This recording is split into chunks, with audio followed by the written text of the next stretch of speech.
Hey, what's going on, everybody? Welcome back to the Jess Marshall podcast. This week, having my buddy Rich Warfield back on the show. He was on last July 2021, having him back on again this week, and this is going to be awesome. We're going to talk about everything from inflation to oil prices to Russia v. Ukraine. Hope you enjoy the podcast. I think you probably will. Talk to y'all after. Why are they putting this story on here? What do they want me to think? Because that's what they do. And, of course, they're very worried because with the advent of the internet, people are free to go and look at all alternative sources, some of which are nonsense, but some of which are actually telling the truth. And then I think some people have a better ability than others to discern what makes sense, what rings true, and other people don't.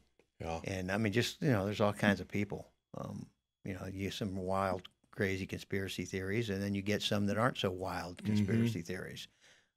I mean, my gosh, if you could have said there's going to be 100 million dead people in the 20th century because of what happens in Mao's China, Stalin's Russia, and the Khmer Rouge in Cambodia, I mean, that would sound crazy, except it happened. Yeah, and it's probably going to happen again. Well, that's the scary part is those people with that political philosophy. I call them control freaks. In family violence, we talk about a guy who's a control freak. Girls beware. You don't want to go. This is a guy who ends up killing you and says, "If I can't have you, nobody can." Well, in public life, there are control freaks who want to control the government and everything about your life. And of course, the American experiment, our whole form of government with a limited federal government, it's to live and let live. To let you do what you want to do. Yeah, and that's what that outlines. That's the game plan. That's the playbook. By the way, folks, Rich walks around with the Constitution and the Declaration of Independence in his briefcase, and that's why you're here today, man. Because it's not even been a year since you were here last, and things are absolutely on their ear. The wheels look like they're coming off everywhere. Yes, like. All systems. Everything's broken. That's what people are saying. Everything is broken. And it's so commonplace that you have to ask if this is not all intentional. And I happen to think it is intentional. I don't think for a moment that Biden is the one who's calling the shots. I mean, the guy couldn't even run his own campaign. That's why they told him to shut up, sit down, go hide in your basement. Mm-hmm. And it was all the people around him that were using him as a vessel. The same folks, of course, who imposed Kamala Harris on him as his vice presidential running mate. Those are the folks who are calling the shots. The question is, who are those folks? That's the real news. Before we jump into some stuff I'm very curious about, I just think it's really odd how certain politicians or parties pander to certain demographics. And their track record doesn't even get looked into. For example, Harris has put more men of color behind bars than any other law enforcement officer on the face of the planet. That's right. Doesn't seem and that's to how Tulsi Gabbard took her out in that debate. Yes. I mean, she exposed her. Right. And she's like, hey, wait a minute. When you were in a position to do something about it, you didn't. Yeah. In fact, you helped one of the main players in putting these people away as Attorney General in California. And, of course, the Clintons and Biden, the 1994 Federal Crime Act, they did the same thing. That's where they ramped up penalties on crack cocaine. And, of course, they've all apologized now because they realize, gee, we got to do something about this. This doesn't look good on my resume. But their same bad judgment then, of course, is manifesting itself in every other way when they make decisions. Yeah, and it's really that control piece that you mentioned just a couple of minutes ago that seems to be this prevailing lowest common denominator. Let's go back to what we were talking about before we went live. Before we went on, we're not live, but we were talking about plant medicine, how it's helping service members, servicemen, servicewomen get through their trauma, depression, PTSD, and keep them alive. But back in 1965, there's all this research happening about plant medicine, mushrooms, ayahuasca, DMT, things of that nature, and that all ceased. In 1965, the United States government says that stops now. These are now controlled substances. You're depressed, you can start taking these pills. That's right. That's right. And that's seems to go back to your lowest common denominator. Control is the goal, or seems to be the goal. Well, and money, and we talked about that last time too. Follow the money, and of course, big pharma doesn't make money if you're growing weed in your backyard and selling it to your neighbors. How are they going to get their cut? Right. And in fact, remember Andrew Napolitano, Judge Napolitano, used to have a show on Fox News, and he would question everything. And he had a rant, and you probably can still look it up on the internet, but it was, what if? And one of his lines in there was, what if the war on drugs was really not about eradicating drugs, but about centralizing power and creating jobs for the federal government? And of course, like a week or two afterwards, his show got taken off. Right. He stepped on, my theory is he stepped on too many toes, asked too many uncomfortable questions.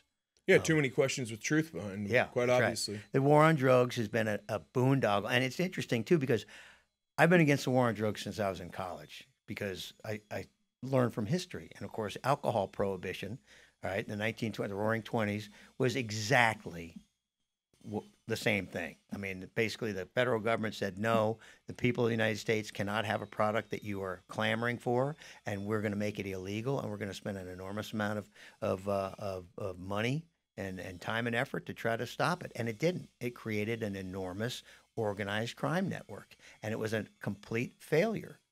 And that's basically what the war on drugs has been. And so now we're starting to see the fruits, because it's turned large segments of the population against the police. Instead of looking to the police to protect you, they regard them, and certainly in black communities, as an occupying army. And they were asked to do the impossible. Hey, get rid of drugs in American society. So that eventually became, every traffic stop was an excuse for a police officer to see what you were up to, what you had in your car. Maybe you had drugs, sniff around for pot. And of course, then the courts had enormous pressure put on them to allow whatever the police were doing to stop you and to search your car. And that's a direct violation of the Fourth Amendment that's supposed to protect us from unreasonable searches and seizures. So imagine what happens. You can't do that for 50 years or 60 years and not have some societal effect. And so basically what it did is it made police the bad guys, and it turned a whole lot of people against them. If today marijuana was legalized in, let's just take this state, the state of Texas, which many believe will be the last state that it's legalized in. Mississippi. We say Bama? Thank God for Mississippi. Really? You think they'll be or the last? Or Alabama. Yeah. Think about all the guys and gals in jail because they had a dime bag on them or whatever, and they went up the river for years. What's the legal process then if, what you were convicted of is now legal? What happens? Well, that would depend. If you were there on a state charge, then I imagine the governor of that state could either sign an executive order or get the legislature to he can pardon them, or the legislature can change the rules. That's been happening. In fact, some states are ordering expunctions, automatic expunctions for people who are in that kind of trouble. It's changing, and it's interesting how it's changing. Like 16 states have now legalized marijuana in some form, and Texas has not. But the federal government legalized hemp, and hemp is marijuana. It's identical. A drug dog can't tell the difference. It's the only difference between legal and illegal hemp is the THC content, and the only way to determine that content is to send it off for an expensive lab test. And that's one big reason and an impetus why a lot of district attorneys in the state of Texas are coming up with much easier penalties or not accepting cases. In Dallas County, for instance, John Creuzot, the district attorney for Dallas County, is not accepting misdemeanor marijuana cases. He's just not accepting them. There's no point. He thinks the police, and I agree, the police could use their time much better. It has a disproportionate effect on members of the minority community because, the cops aren't going to get away with driving down Beverly Drive in Highland Park and, just shaking down a kid walking down the street. Their parents are going to scream. Their parents are connected. But you can do that in South Dallas and get away with it. Yeah. And go up to somebody, pat them down, find a lump in their pocket. Hey, what you got here? And so it's been unfairly applied. It's been counterproductive. Like I said, turn communities against the police. As a practical matter, marijuana is not legal in Dallas County, but there's very little repercussions if you get caught with misdemeanor amounts. Mm-hmm. And the attitude, too, is even if you have a felony amount, which is over 4 ounces, most people don't really care. People even within the system don't care. judges and prosecutors, especially this generation, people have grown up seeing people smoke marijuana, Right. and it, may have done it themselves. It just doesn't have the same fear that it used to have. Yeah. But marijuana or not, the real issue is, does the imposition of criminal sanctions by the government help or hinder the problem? And I would say, I agree with those who say, by criminalizing drugs, you create more problems than you solve. And like I said, the Fourth Amendment was under enormous strain, still is, for courts to try to let the police have a wider and wider range of behavior. Now they can cuff you, put you in the back of the squad car, and you're not even considered under arrest if you make any kind of statement against your interest, if any kind of a confession. Well, he wasn't really arrested. We were still investigating. He was only being detained. And those are the kind of word games that Semantics. we've ended up playing instead of following the Constitution itself. To the letter. Yes, to the letter. The framers debated long and hard over these very issues, and they came up with precise language for a reason. And of course, the ensuing 200 plus years, the courts have had plenty of time to try to say why it doesn't really mean what it looks like it means. Yeah, our dissenters will say that it's no longer relevant because things have changed so much. I don't even know who the contributor was on one of the bigger mainstream media outlets. Said that the Constitution is basically a trash document at this point. Those were his words. Yeah, it's almost dead letter law in many ways. Yeah. But that's why there's a split in constitutionalists. Like Scalia represented what are called strict constructionists or literalists. And basically what they're saying is, yes, you have to look at the intent when it was written. What were they trying to do? And he stuck to that script. And then you have the other folks who say the Constitution is a living, breathing document. It has to grow and adapt to the changing times. Well, I would argue that it can adapt and has adapted. But the folks who basically say it's a living, breathing document, once it becomes unmoored from the language and the original intent of the framers, then the sky's the limit. And guns would be a perfect example. Second Amendment. Okay, the Second Amendment is there for a reason, and it's because they recognize that tyranny never goes away. They can always come back in another form, and if you have an armed population, that is the ultimate bulwark against tyranny. And so they put that as the Second Amendment right after the first one. If you don't like guns, and most people on the left feel incredibly uncomfortable around guns, they hate them, they don't understand them, they think, they don't understand the Second Amendment and why it's there. But the proper way to deal with that would be to repeal the Second Amendment, right, or to amend it. Mm-hmm. And then it would be constitutional to do what they want to do. But unless and until that happens, the Supreme Court's job is to maintain the intent of the framers. And if they wanted to amend the Second Amendment, revise it, edit it, update it so that it's with the times, what would that process look like? Well, you'd have to have a constitutional amendment proposed and voted on in Congress, and it would have to have the states ratify it, and then the president sign it. And that's not easy to do. Remember, the Equal Rights Amendment never made it. Yeah. It's not easy to do, but for a reason. I mean, these are supposed to be fundamental God-given rights, or endowed by our Creator, is the language they used. Some people get hung up on that. What's Creator? Is that God or whatever? So, our Creator, whoever that is or whatever that is. But that's where the rights come from, not from government. Right. Government only exists to try to secure those rights.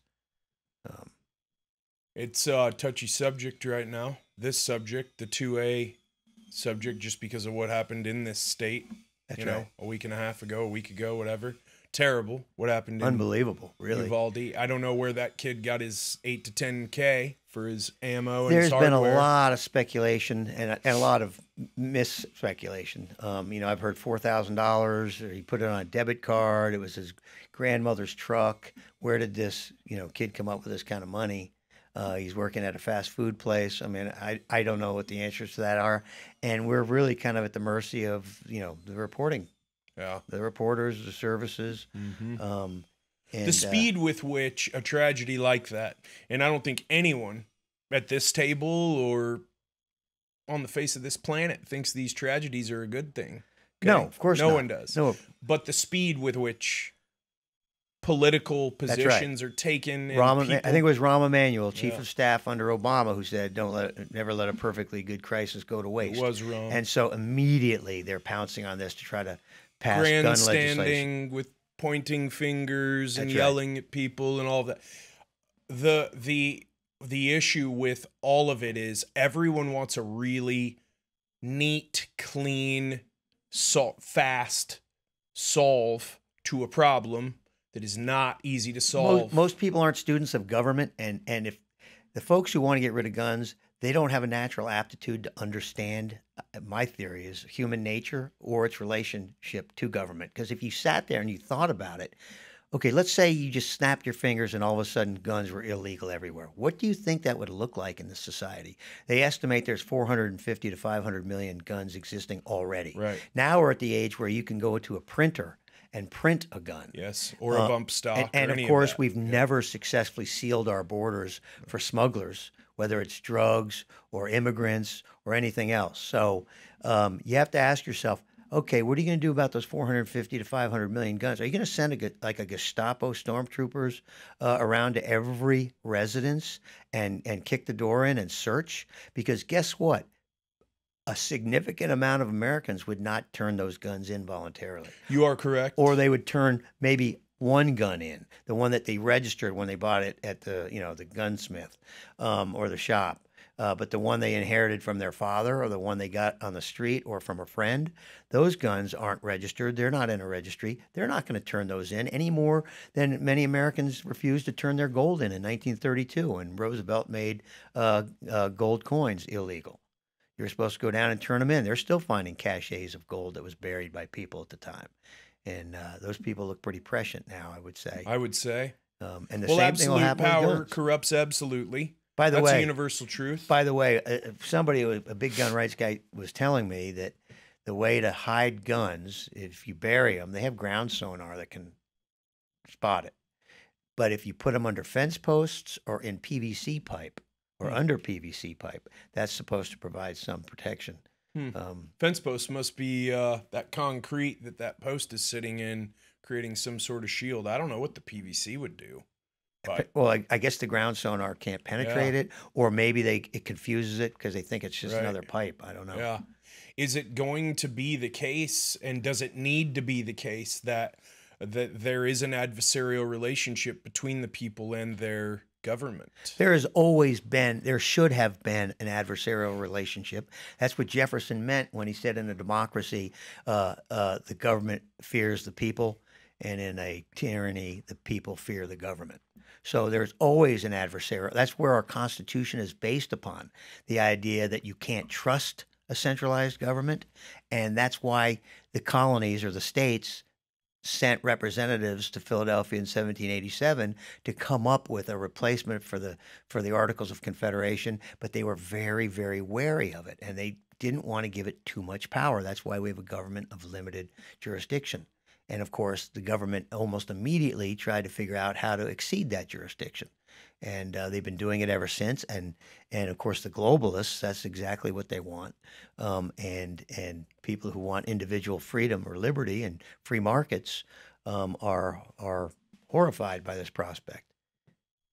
The pushing of the envelope when it comes to whatever party is in power, if you will, and I really resent the fact that there are only two main ones to choose from, because I don't belong to either. I'm independent. Most people identify as independent now. Yeah, and I don't think that any of us are at least most of us are no longer under the delusion that we can trust anything that comes out of their mouth. The derogatory term is the uniparty, and or rhinos. Okay, and I consider myself a libertarian. And most Americans don't like the Democrats or the Republicans.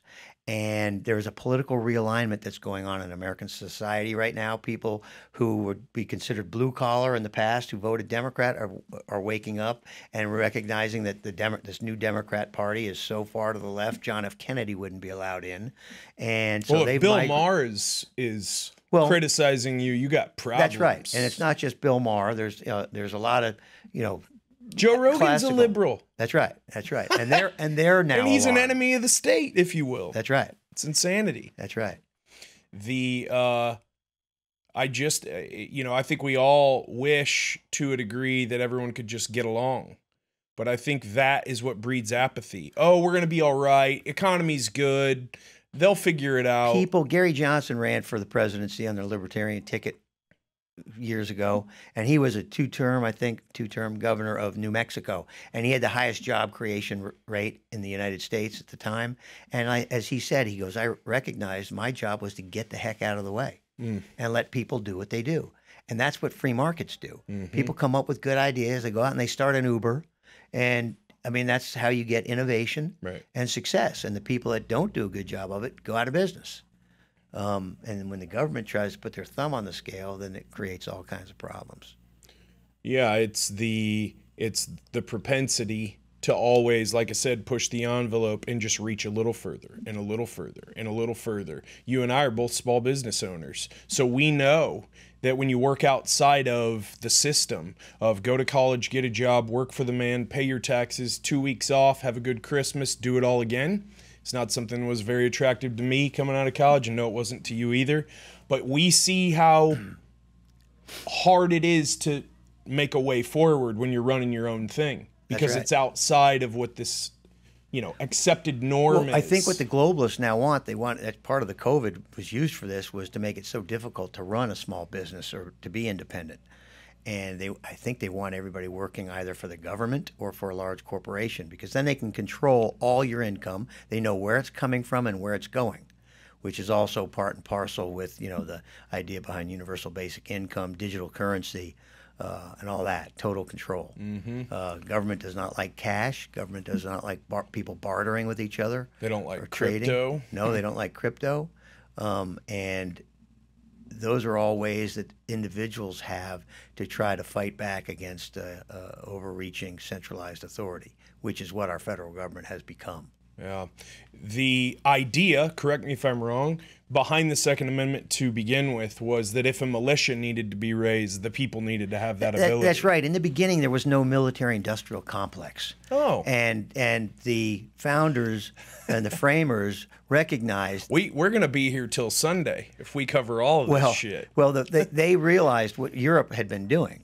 And I don't know if we covered it the last time, but there were so many ways to get money, to raise money. Like our quarters have ridges on them. Yes. Okay, the reason those are there is because when they were made out of silver or gold, the Royal Mint would get those and they'd rub them against a coarse surface, a brick or a stone, and the dust would come off, and they could collect that. So what started out a certain weight coin would be diminished. And so the idea is if you put ridges on there, you could see if somebody tried to take some of it back. And they also recognized that a king could take his people or his kingdom to war when the people didn't want that to happen. That's why they tried to give the power to declare war only in Congress. The people's representatives are supposed to debate whether it's a good idea. Now, my God, we've been in almost perpetual war since World War II. World War II is the last time we declared war. We didn't declare it for Korea, Vietnam, or any other military action we've done. But we've been at war almost every administration except for like Jimmy Carter and Donald Trump. And surprise, surprise, both of them were one-term presidents. Yeah. Because they bucked the military-industrial complex in large part. Expound on, if you will, what do you mean by the military-industrial complex? What does that mean to you? What it means is, the term comes from Dwight Eisenhower's farewell speech. What is it, 1960.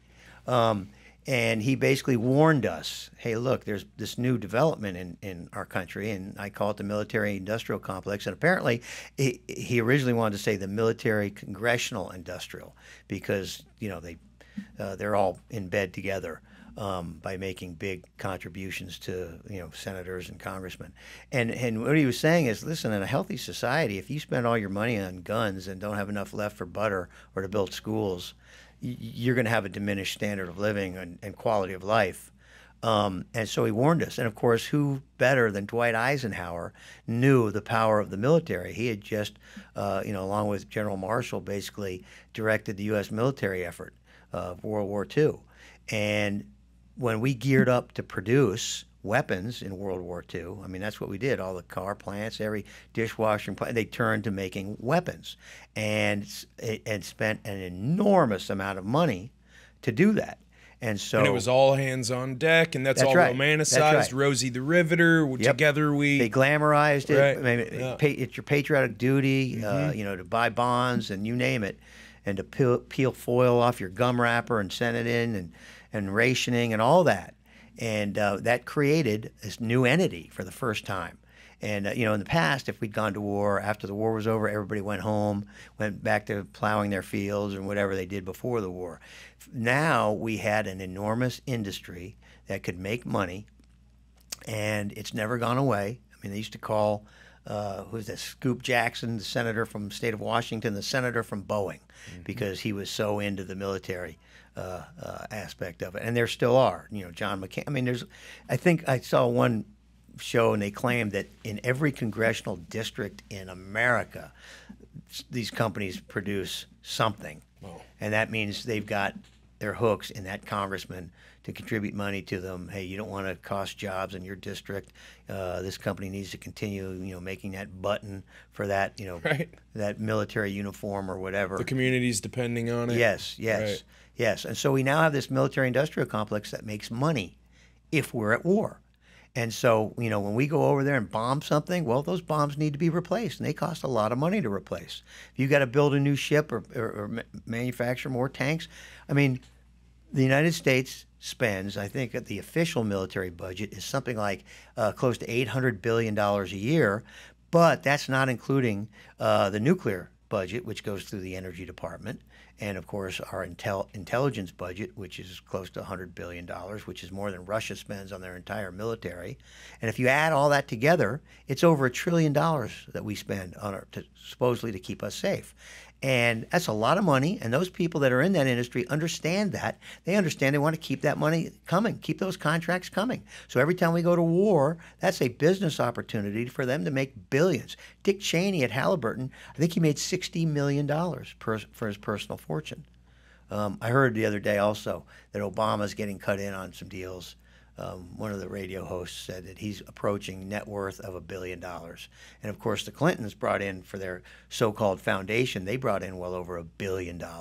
And so there's every player out there, whether it's the Saudis, a foreign country, military companies or providers, they all have an incentive to give money to these people. And then these people then have an incentive to do what they're told and get filthy, stinking rich. And that's another flaw from our Constitution. The framers did not anticipate a professional ruling class. They thought these folks would put down their plow and do their public duty, their civic duty, and then go back to their plantation, their farm. But they got a taste of power. Well, it devolved into a two-party system, and then I guess, and that's an interesting question. You maybe get a professor on who understands this stuff, but for whatever reason, even though we weren't supposed to have a two-party system, that's what we ended up with immediately in Washington's cabinet. You had Alexander Hamilton on one side feuding with Thomas Jefferson on the other side, and they split. And that concerned George Washington so much that he addressed that issue in his farewell address. He called it factions. And he warned that, hey, look, if we start worrying more about factions, it's not good for our country. And then, of course, the other thing he was warning us about was passionate attachments, which is called entangling alliances. Yes. And 2 presidents later, Jefferson says, honest trade and friendship with all nations, entangling alliances with none. And that's what he meant. Don't get involved in other nations' affairs because it will lead to unintended consequences, like their enemies will become our enemies. Right. Let's worry about America. And, of course, we are now addicted to intervention. I mean, this idea, even NATO shouldn't even exist. The reason that we were told NATO was created was to counterbalance the Warsaw Pact under the control of the USSR. The Warsaw Pact is gone. The USSR is gone. But NATO sure isn't gone. No. In fact, it's bigger and badder than ever. Yeah. And now you got every country over there scrambling, trying to get in to it. And that's because they're essentially, and I understand why they do it. If you're a Finn or if you're a Latvian, and you can hide behind Uncle Sam's skirt, the world's biggest superpower, why wouldn't you? Especially if you're over there in the shadow of the Russian bear, who's been an empire for a long time. Yeah, and it makes sense for them. But for an American, it makes no sense at all. That's our tax dollars that are extracted forcibly from us and used to subsidize them. And if push comes to shove with a mutual defense treaty, if Latvia is attacked, we're obligated to go to war with Russia. And Americans then die. Our children go off to die for Latvia. But those that aren't dying and ththose that are saying it's time to go to war are profiting. That's right. Because they ain't out there That's firing right. People on in anybody. Congress who are getting huge contributions from the war lobby, yeah, they're not going to go fight. In fact, that's one of the arguments against, and this is another interesting issue. Milton Friedman was brilliant. Okay, he was Mr. Libertarian economist. He was right about so much. But one of the things he prevailed on Nixon about was to go to an all-volunteer army. The argument was, as a libertarian, that a draft is a form of slavery, and you're going to get a higher motivated person if they want to do it professionally.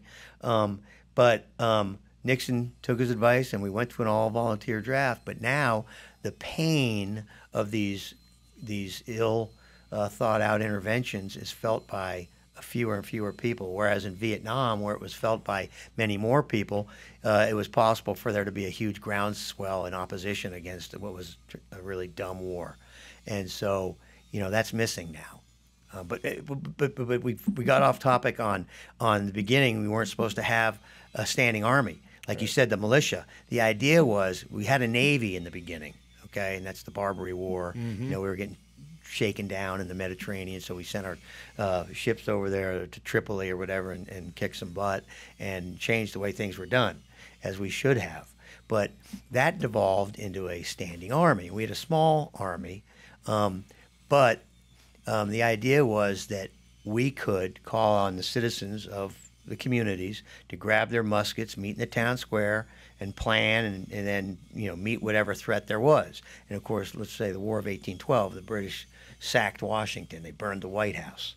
They did that. Mm-hmm. And the idea is they wouldn't have gotten very far. In fact, they didn't. Even though they had some initial victories, it would have been very difficult for them to subjugate us. It just as the British were unsuccessful in 1776 in the Revolution, fighting the Minutemen, or the Afghanis, kicking out first the Soviets and then us, and actually before that the British. So the idea in Iraq, giving us all we can handle. If people don't want to be occupied, they can fight back in very clever ways that bleed you slowly and over time to the point that you lose your will to fight. And that's basically what's been happening. There's a big question as to whether we even need to have a huge standing army. $1 trillion that we spend, that's more than at one point it was more than the rest of the world combined. And then I saw another statistic that said it was bigger than the next 8 budgets of other countries combined, or 10, and that 8 of those were our allies. In other words, France and England and Germany, and the other 2 being China and Russia. And I think I mentioned it last time, Otto von Bismarck basically said that the United States was the most strategically located great power ever because we were surrounded by 2 weak neighbors, Canada and Mexico, and fish. 2 huge oceans. Yeah. Nobody can sneak up on us. No. Nobody. I mean, we would know well in advance. Yeah. And if they ever did, good luck. Yeah. Good luck trying to, subjugate our population with everybody armed like they are. Yeah. That's crazy, the difference in budgets. It is crazy. Because the way I see the narrative woven when we're told to hate Russia, which, by the way, I've been told to hate Russia since I can remember. The Cold War, Reagan, Gorbachev, sure. tear down that wall. How old are you? 43. 43. Okay, see, I'm old enough to remember when we had drills where you hide under your school desk in elementary school, which is a big joke. My dad talks about that all the time. Yeah, I mean, it's laughable. I mean, that's the joke, bend over, grab your, legs behind the knee, and kiss your ass goodbye. Yeah. What are you going to do under a desk if you get nuked, man? Yeah. It was all about making people feel good, to make it look like the government was doing something to keep you safe. I was watching a documentary a couple of weeks ago about the Star Wars project. Reagan wouldn't give it up. They were on the brink of reaching an agreement with Russia where they would disarm. Basically, Gorbachev was just saying, yeah, I'll concede on that and on that and on that and on that, but you guys have to concede on Star Wars. And Reagan said no, and the whole thing fell apart. We talked last time. Reagan is this.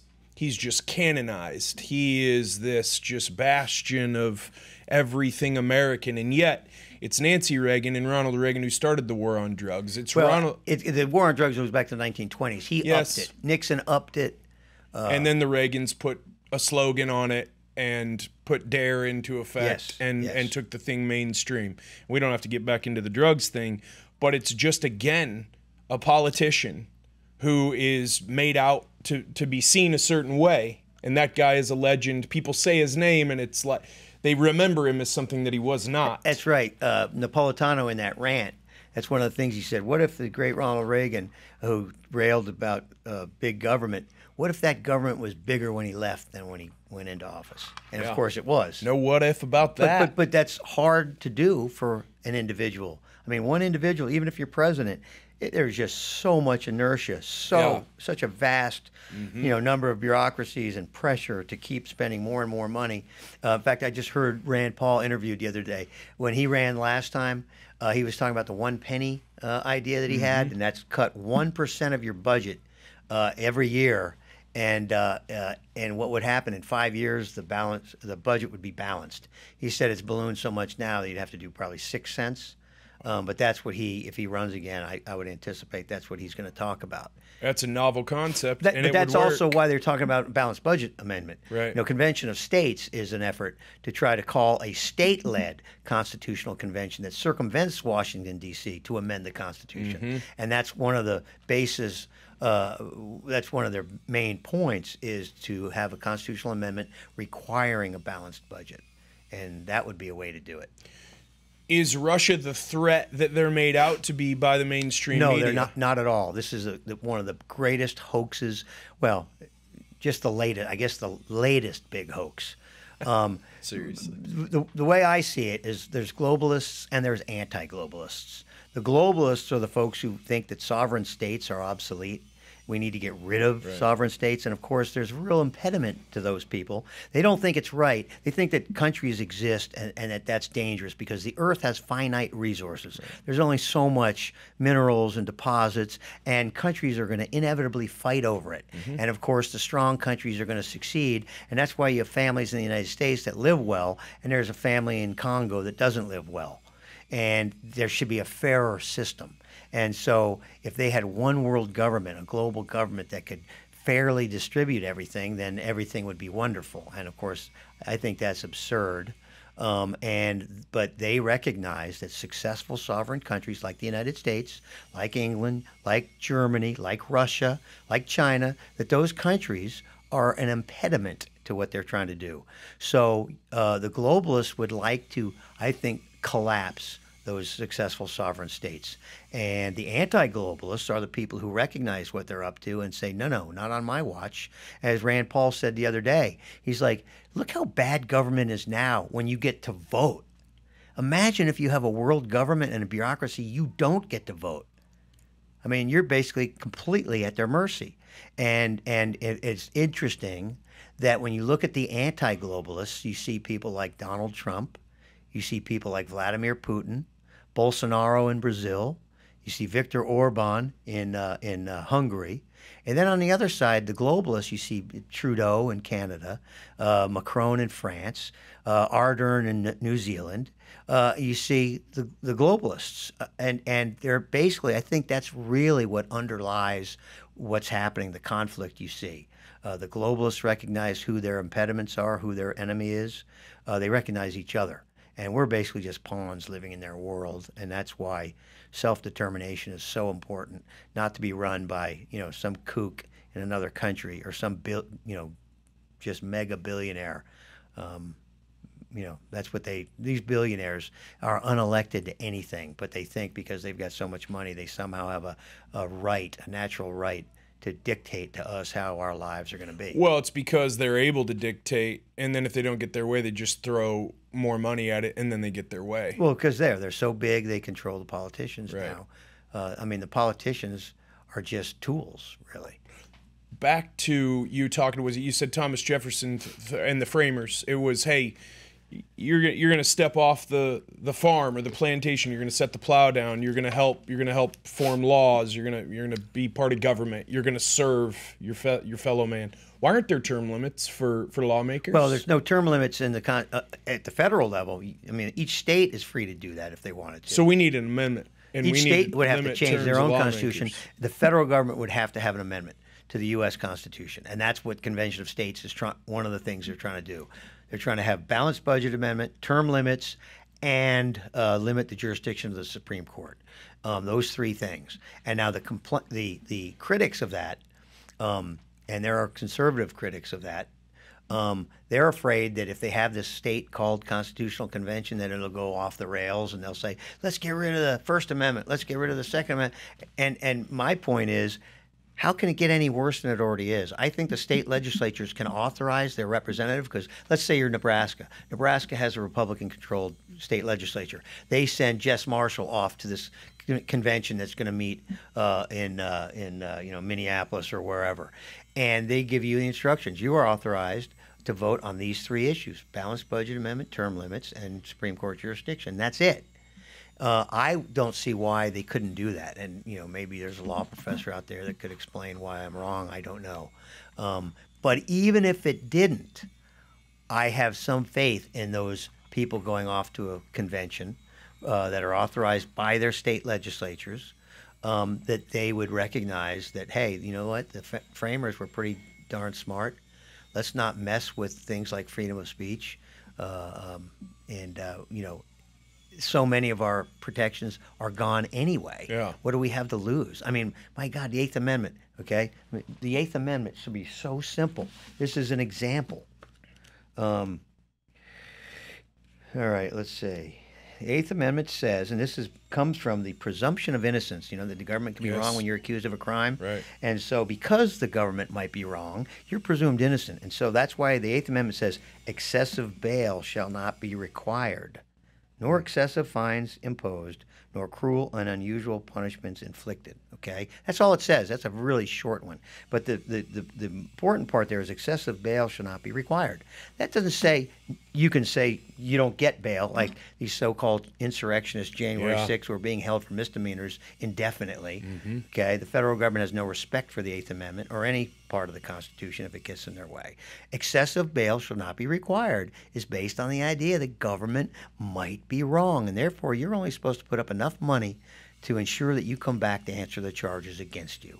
And of course, think back when this country was functioning properly. Daniel Ellsberg in the Pentagon Papers, okay? He smuggled out papers showing that the Vietnam War was basically lost and that we're being lied to, gives it to the New York Times. They publish it.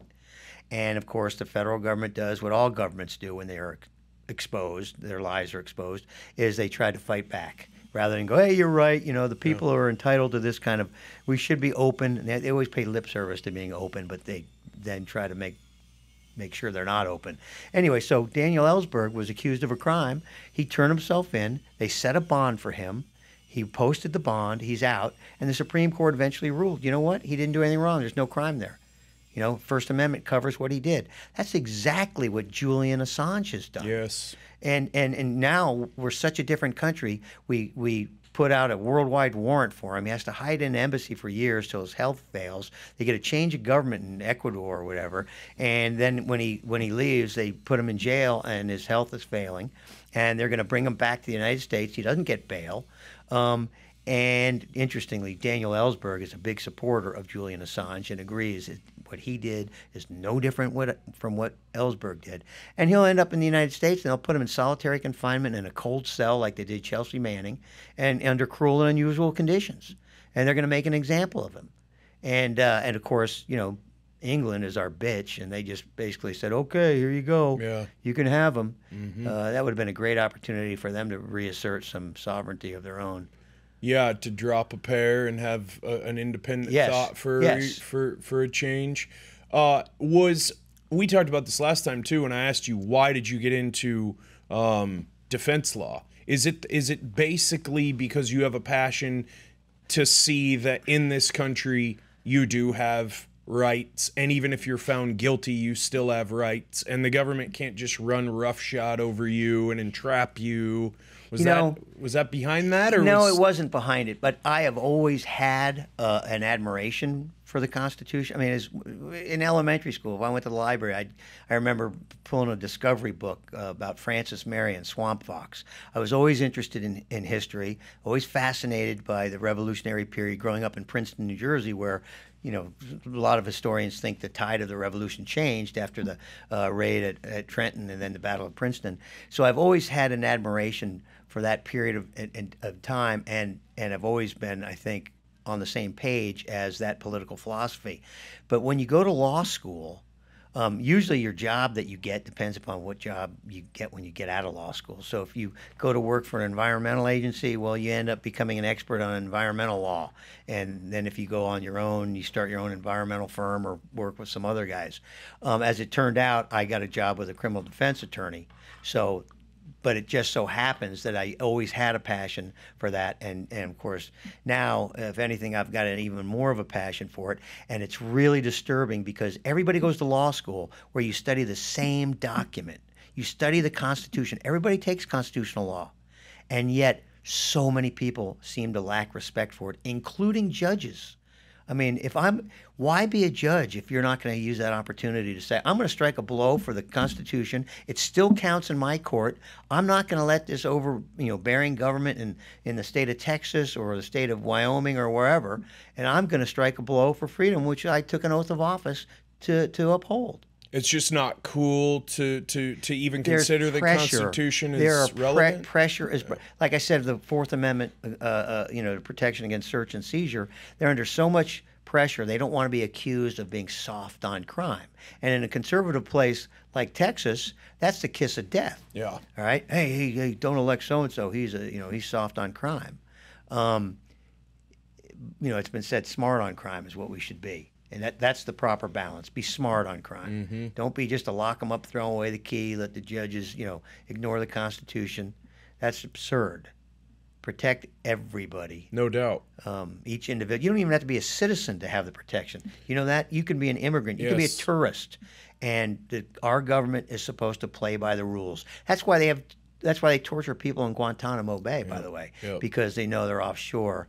Better chance of getting away with torture. Because if they tried it here, that would violate the Eighth Amendment. Yeah. As it stands, we violate the Eighth Amendment anyway. When they threw Chelsea Manning in a military cell, when it's cold and they hang you from whatever they hang you from in uncomfortable stress positions, it's really shameful to see where we've devolved to.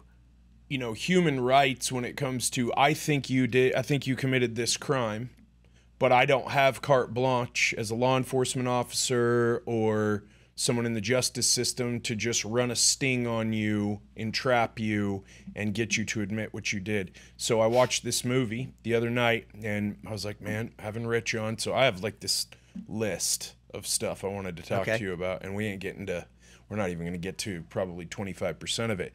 But it was set in the Niagara Falls area of Canada, and no, I'm thinking of the wrong thing. This is actually a documentary about a crime. I think it was committed in the Vancouver, Canada area. Okay. And it is explained as a Mr. Big sting. Are you familiar with those stings in Canada? No, I'm not. So a Mr. Big sting is like a full-on operation. You're using police as actors. Okay. And they are perpetuating a con on you, but you're a suspect. And so your rights don't really matter. And they will do anything besides putting a gun to your head to coerce an admission, Okay. to put you in a position where there's so much pressure on you, you have to admit. So let me just quickly tell you so they think that this young mother, they can't figure out who killed her. They think maybe the husband was involved because he dealt some drugs, but then it just all came back. No, it's the neighbor across the street because she let him in. He's kind of a weirdo. He shot her in the back of the head, whatever, but they couldn't solve the crime. So they put together this massive con and had this guy, he was kind of disillusioned, divorced, no friends. They had this guy befriend him because he loved to fish. That guy was a cop. And then that guy's talking to him about, you want to earn a little extra money? We deal a little weed. Yeah, I do. Okay, cool. And then they start talking to another guy who's like the drug lord, also a cop. And they're recording every conversation and coercing this guy into doing things he doesn't want to do, including getting rid of what was told to him to be a dead body. It was a mannequin inside of a tarp. He goes and gets rid of it. And then the drug lord, the cop, and the other cop, and this guy, who's the suspect, are all sitting in this camping lodge, and the drug lord cop's like, you guys help me get rid of this body. You got something on me. Now I need something on you. And so they coerce this confession out of this guy. You can't do that here. Yeah. And there's reasons for that. Yeah, you can't do that in the United States. First of all, Vancouver, I don't know, I'm not familiar with Canadian law, whether they can do that or not legally. But if that happened in the United States, the argument from the defense side, which would be valid, would be that these people are all acting as agents of the government. And by doing that, by acting as a government agent, they can't do that. That's why you're supposed to be you're under arrest and read your Miranda warnings. And when you say, no, officer, I'm not going to talk to you. I want my counsel present. They're supposed to stop the interview right then and there.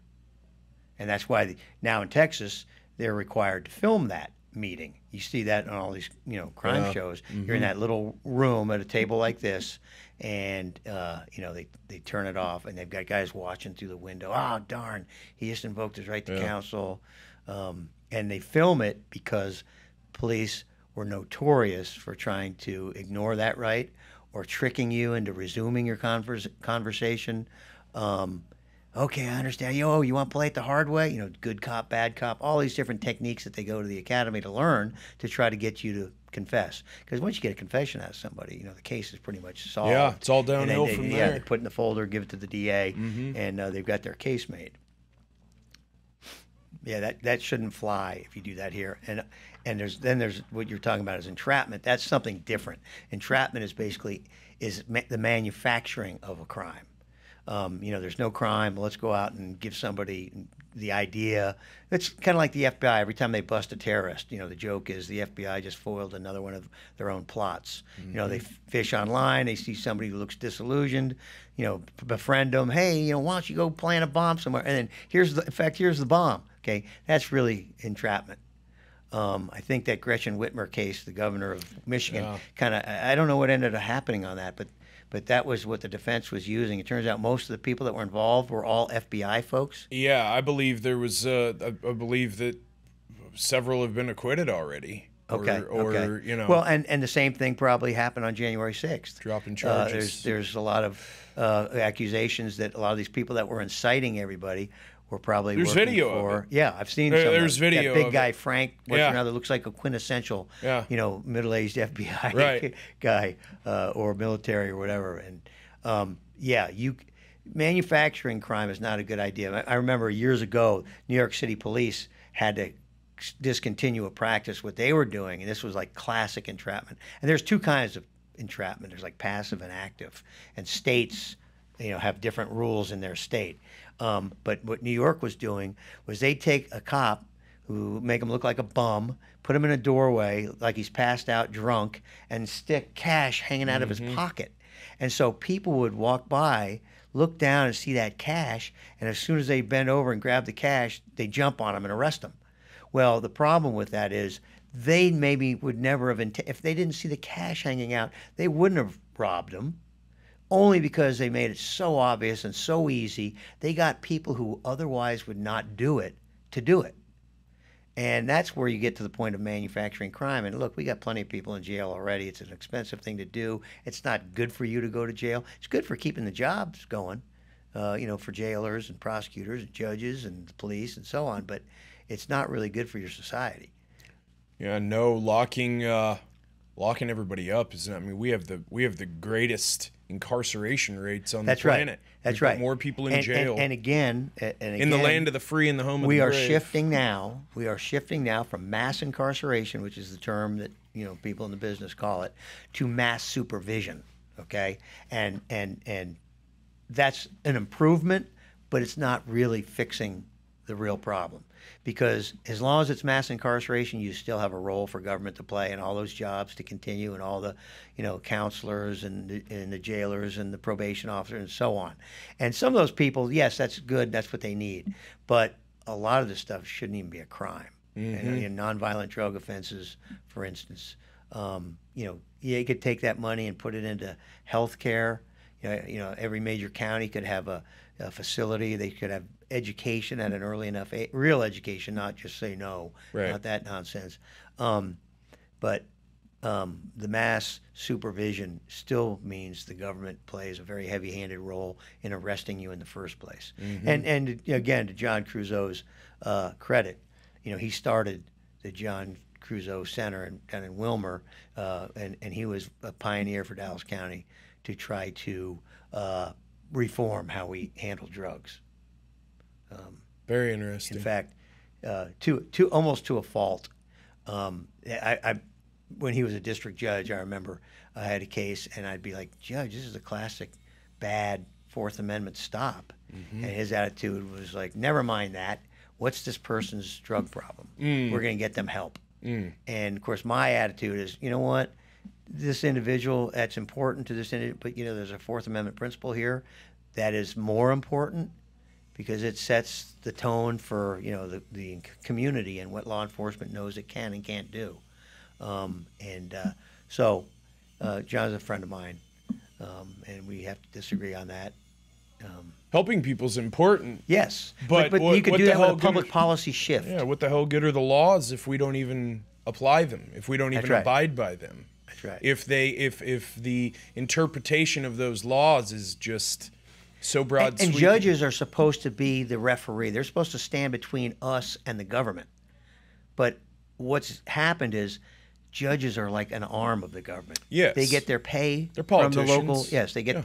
Well, in the Texas system, they have to run to be elected. Right. And then, of course, their paychecks are signed by the government, Right. and they get a pension from the government. Yeah. And so they have a disincentive to say, "Hey, government, you suck. What you did to this person is wrong. You need to." They're biting the hand that feeds. That's right. My job is to uphold the Bill of Rights and the Constitution, and you crossed that line, so I'm letting this person go, even though they may be a dirtbag, even though they may have been guilty of this offense of what they're accused of. Yeah.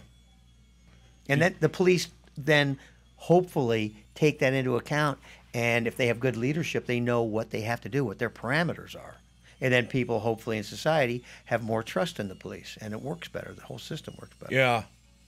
Yeah, having being able to trust again would be nice. I just don't know. I think that cow's out of the barn for good with a lot of us. Well, and I think, again, that's part of the plan, okay? That's what defund the police is really all about, okay? The police, as flawed as they are locally controlled. That means the officers live in your community. That means the police chief lives in your community. The city council that they report to lives in your community, the mayor, and so on. And so, yes, the police are imperfect, and yes, there are bad cops. Absolutely. I deal with it, a lot. Yeah, That's what you I do. do in my line of work. But at least they have some local control. What the globalists want to do, what the Marxists, globalists, Biden types, what they want to do is they want to centralize authority. They always want to centralize authority. That's what elections are about. If they can federalize our election procedure and take it away from the states, Right. if they can take the power away from the local police and give it to a state police, that's what the Germans did. That's what the Yes. Germans did in 1932 Yeah. when Hitler got elected. And almost immediately, interestingly, they have a Reichstag fire in 1933 in Berlin. And that's what Hitler used to consolidate his power and centralize authority, which is exactly what they're trying to do at January 6th, so-called insurrection that I think they planned. So they're using the Reichstag fire in Berlin in 1933 as their role model to try to do the same thing. They're just running the same That's play right, over the same again. playbook. Because the folks down, the Antifa folks, they don't get it. They're not formally educated, if you tell them about Berlin 1933 Reichstag fire, they're going to go, huh? But the folks who are formulating these ideas, they're very well educated. I mean, we're talking, Harvard educated folks, very wealthy. They get it. And so if they can centralize police authority in this country and take it away from the local police, that means now they've got control over everything. So if the Marxist globalists get their way, who's the king of the world then? LeBron, or who's running the whole show? Well, every form of government has a ruling elite. In kings of Europe, monarchies, it was the king and his family. Yeah, and but all the aristocrats. if they destabilize all of these sovereign states, who's running the whole show then? Some committee? Well, the oligarchs. I would imagine it would be the oligarchs. And they'll just appoint a figurehead. Which Jimmy Carter says we're already an oligarchy. Yes, right. It's you see who these folks are now. Jeff Bezos, Michael Bloomberg, Mark Zuckerberg, Tom Steyer from California. George Soros is demonized, but he's only the second biggest contributor to the Democratic Party. Chaim Saban, who's an Israeli-born citizen who is naturalized American, he's the #1 contributor on the Democrat side. And his good buddy Sheldon Adelson, who died 5 months ago or so, was the #1 contributor on the Republican side. And Sheldon Adelson was the 8th richest guy in the world. And these folks, they are the ones who are largely pulling. Zuckerberg, what did he put up? $412 million somewhere in the last there. election. Yeah. Mm-hmm. And that's not right. That's not fair. Yeah. These folks, this committee, it'll be run by committee, just like the World Economic Forum and Klaus Schwab right. are showing. Yeah. While we're on the subject of these massive dollar amounts, this 53+ billion that's going to Ukraine, right? Yes. Hashtag I stand with Ukraine. Bigger than their bro. national budget, I think.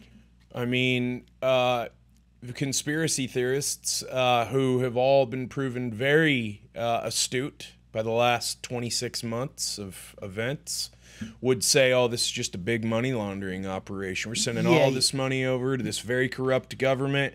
They're one of the globe leading child sex trafficking hubs. I mean, come on. That's and right. then it's, oh no, their peers of driven snow being invaded by this power, blah, blah, blah. Here's 53 billion. Ukraine is basically the corrupt money laundering bank for the worldwide Jewish mafia. Okay? The Jewish mafia you don't hear much about. You always hear about the Italian mafia. The Godfather and all the great and the movies. Irish. And the Italians love, being the bad guy. Right. They think it makes them look sexy and dangerous and everything. Yeah, bro. But really, the old mafia code is to keep quiet, keep your head low. You keep your middle class house. You don't move to a big gaudy place and show off because you'll attract attention. Well, I'd say the Jewish mafia is really good at that. And look at who the Jewish mafia was. They founded Las Vegas. Okay, Bugsy Siegel, the old Murder Inc. They had like an assassination squad. Jack Rubenstein, Jack Ruby's real name, who takes out Oswald. The head of the mafia at the time of Kennedy's assassination was Meyer Lansky. They've always been big in pornography, the pornography business. They're very, very powerful in Hollywood. And so if you, I think, come up with a script for an organized crime movie, I think all the Jewish members are taken out, and it's the Italians are all that's left. And that's a bit misleading. And so, where do they launder their money? I mean, people have used Switzerland for years, but we've kind of beaten them down. Panama, the Cook Islands off of Australia, and Ukraine. And Zelensky, of course, is Jewish, and his biggest backer, Igor Kolomoisky, is an Israeli citizen. He's the owner of Burisma, the oilman, a billionaire, and he's the one who was paying Hunter Biden that $50,000 a month to do nothing. And so Naftali Bennett, the prime minister of Israel, even interceded at one point and told, as my understanding is, he told Zelensky, hey, take the deal, negotiate. And Zelensky is not willing to negotiate. And part of that reason is, I think, the neocons, basically, just like we took down the USSR, by arming the Mujahideen in Afghanistan, by giving the USSR its own version of Vietnam, they're now trying to take down Putin in Russia by bogging him down in Ukraine. And of course, what's interesting is this puts the lie to the idea that, oh my gosh, Putin's going to take over the world. He's going to take over all of Europe. It's all he can do to subjugate part of Ukraine. How can somebody who's having that much trouble to do that, how are they going to then march into Poland and retake the Baltic republics and France and everything else? That's nonsense. It's always been nonsense. What Putin wants from every real Russian expert, whether it was the late Stephen Cohen, or whether it's Ray McGovern, who was the head of the Soviet desk in the CIA for 27 years, or Paul Pillar, CIA analyst, Colonel Douglas McGregor, any of these, Pat Buchanan, the real Henry Kissinger, they all understand. These are the folks who these are the realists in government, not the neocons. The neocons are basically traitors to the United States. They don't have any allegiance to America. They want to use the power, the vast power of our military to redraw maps in the Middle East to secure the country they may be most loyal to, which is the state of Israel. Elliot Abrams, you name it, Victoria Nuland, who was the Undersecretary of European Affairs, who was the one in charge of overthrowing Yanukovsky, whatever, the Prime Minister in 2014 under Obama. But let me go back a little bit here, okay? In 2008, let me go back even further than that. Where this comes from is, we used to have spheres of influence, East and West. The Soviet Union had Eastern Europe as a big buffer zone because they'd lost so many people in world wars, and we were afraid of communist expansion during the Red Scare in the 50s and the 60s, and so we formed NATO to counterbalance the USSR and the Warsaw Pact. Well, when the Soviet Union collapsed, okay, first, before the Soviet Union collapsed in 92, it was in 89, it started to unravel in Eastern Europe. And the wall came down, the Berlin Wall. And all these countries, finally saw, hey, all right, here's our chance for freedom and break away from the USSR. And they were successful. And it looked like Germans were going to get their long-lost dream of a reunified Germany. And so what we did, H.W. Bush is the president at the time, and James Baker's the Secretary of State, and we're like telling Gorbachev, hey, listen, we want this reunified Germany. It's going to be reunified. You got a bunch of troops there. In fact, I was in Potsdam, which is a suburb of Berlin, and I asked a military guy in uniform, wo ist das Schloss? I was looking for Sanssouci Palace, and he didn't understand a word I said. And I'm like, how can this guy not understand, simple? And then I realized, oh my God, this guy's a Russian. This guy's a Russian soldier. Because if you'll recall, the Soviets, they claimed they didn't have enough money to repatriate all their Eastern European troops, so they left a few 100,000 of them there, probably to secure, other interests that they had, including Russian citizens and so on.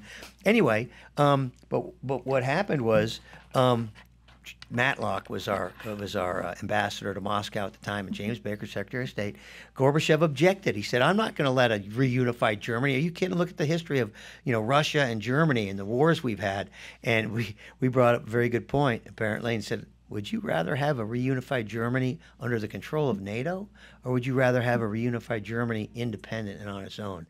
And Gorbachev was like, okay, good point. Mm-hmm. So the promise we made was, all right, but if we do that, we're not going to expand NATO 1 inch further east. Okay, we won't grow NATO. And of course, that wasn't committed to writing. But it was an understanding. Yeah, it was an understanding. Yeah. And of course, what have we done? We've expanded NATO now that the Warsaw Pact no longer exists and the USSR disintegrated. We've expanded into 13 countries, including former Soviet socialist republics like Latvia, Lithuania, and Estonia, and Poland. Well, Poland wasn't one, but and then we started to hold out the prospect of joining NATO to other countries like Georgia and Ukraine. And in 2008, the leader of Georgia was a guy named Saakashvili, who was educated at Columbia. He was, thoroughly Americanized, and he wanted to become part of NATO. And why wouldn't you? My gosh, if you have NATO protection, that's pretty much about as good insurance as you're going to get that you're not going to be reabsorbed into the, Russia, Mother Russia. And so he started agitating, and we were arming them. And for some reason, the Israelis were putting airstrips in an area called South Ossetia. And Putin sent troops over the border, destroyed those airstrips, and kicked some butt over there. And George W. Bush, who was president in 2008, there was nothing he can do about it. It was too far away. We didn't have assets in place, and it really was not a good idea to go toe-to-toe on the Russian border. Anyway, so he proved his point. Georgia has never become part of NATO, but we never gave Putin assurances, don't worry, we're not going to do the same thing with Ukraine. And so in 2014, what happens is, we're trying to bring or draw Ukraine into NATO. This is really important because this is huge. This explains what's going on in the world right now. Because 2014 and those who were running things then, this is their long-term goal, and this has not been hung around their neck in public enough. That's right. And the government ends up spending $5 billion in 2014 to destabilize the democratically elected prime minister of Ukraine. And those elections that he was elected under were fair. Jimmy Carter, I think, was part of that team that, watched it. And so what happened was we said, listen, Ukraine, why don't you join the European Union? We're going to give you a really nice aid package. And when Putin saw that, he said, hey, whoa, we'll give you an aid package. And then they started looking at the Russian, and then we upped the ante and said, oh, here's an even better aid package. And then Putin offered a better aid package. And Yanukovych, I think it was his name, finally said, okay, I'm going to go with the Russian. And understand that Ukraine was part of Russia from Catherine the Great up until the 1950s when Khrushchev got drunk and said, okay, you got independence. Ukraine's only been on its own for 30 years. That's right. So Ukraine has a lot in common with Russia, and especially in the eastern portion of Ukraine, there are a lot of Russian-speaking people who are Russians. And so what happened in 2014 when Yanukovych said, okay, I'm going with Russia, that's when we pulled the plug. They had the Maidan riots. Yanukovych flees for his life. They have snipers on their government building that are killing people from both sides, trying to foment it. And there's Victoria Nuland, our Undersecretary of State for European Affairs, handing out chocolate chip cookies. John McCain goes over there to promote it. And basically, she is one of the leading neocons. Her husband is Robert Kagan. The Kagans are described sometimes as the first family of the neoconservative movement. The Kagans are co-authors with William Kristol of that 1996 Project for a New American Century, or PNAC, report, where they had a bunch of signatories, and they basically said, you know what, the PNAC is huge. It's since been disbanded because it's too embarrassing for Bill Kristol and the world globalist movement. And basically what it said is, it said, you know what, the 1800s was the British century for the British Empire. The 1900s was the American century. If we want another century, we need to be an American century. We need to be willing to use our military. It's good for us. It's good for the whole world. We need to have a huge military that we're willing to use. And then they had a bunch of people who signed it. Of course, Dick Cheney signed it. Bill Bennett, Jeb Bush signed it. I think Donald Rumsfeld may have signed it. But most of the rest were all militant Zionists, but like Bill Kristol himself, whose father, Irving Kristol, was the original neocon. He was a Trotskyite communist back in the 1920s in the United States. And that's where the neocons come from, because Trotsky gets assassinated by Stalin. And Trotsky was Lenin's handpicked successor to run the Soviet Union. And so his plans went awry. When Stalin seized power, the communists in the United States then were horrified by it, and they made common cause. That's why they're new conservatives, neocons, because they were then horrified, and that's when they allied with Scoop Jackson in the state of Washington and other people who are pro-military. They're very liberal in every other sense, okay, but they're very conservative when it comes to foreign policy funding the military. And I would argue it's because they want to use our military to accomplish their worldwide goals. So this who's who list on the PNAC, Project for a New American Century, you look at those names and see how many of them were then incorporated into the George W. Bush administration. And that's because Dick Cheney was put in charge of hiring when he selected him to be the vice president. And that's also why George H.W. Bush wrote a book about his son's presidency, and he kind of put the blame on Cheney. And he advised his son, don't, put Cheney in charge like he did, because, at least under H.W. Bush's administration, there were a lot of other adults in the room that could counterbalance him. But W basically gave him carte blanche. Oh, yeah. And him and Rumsfeld were best friends all the way back to the Nixon administration, and they were consummate bureaucratic infighters, and they basically ran roughshod over everybody, including Condoleezza Rice or anybody who was, a realist. And so they got their way. And I don't think Colin Powell on his own accord went up there and said, we found weapons of mass destruction, and showed the vial. They used Colin Powell. They said, do this or That's right. We're going to F you up. Well, that was that famous. He's talked about it, how they said, you got such high poll numbers, you can afford to take a hit. What turned out to be a lie about the mushroom cloud. Right. We don't want the first proof to be a mushroom cloud. Right. And it was all a scam, and we now know it was. We know it was a scam. The first guy to leave W's cabinet was Secretary of Labor, I think, and he wrote a book. And of course they attacked him, but he said, the first cabinet meeting, all they were talking about was what excuse can we use to invade Iraq, and Iraq had nothing to do with 9/11. They all knew it. It didn't matter. They were just looking for an excuse.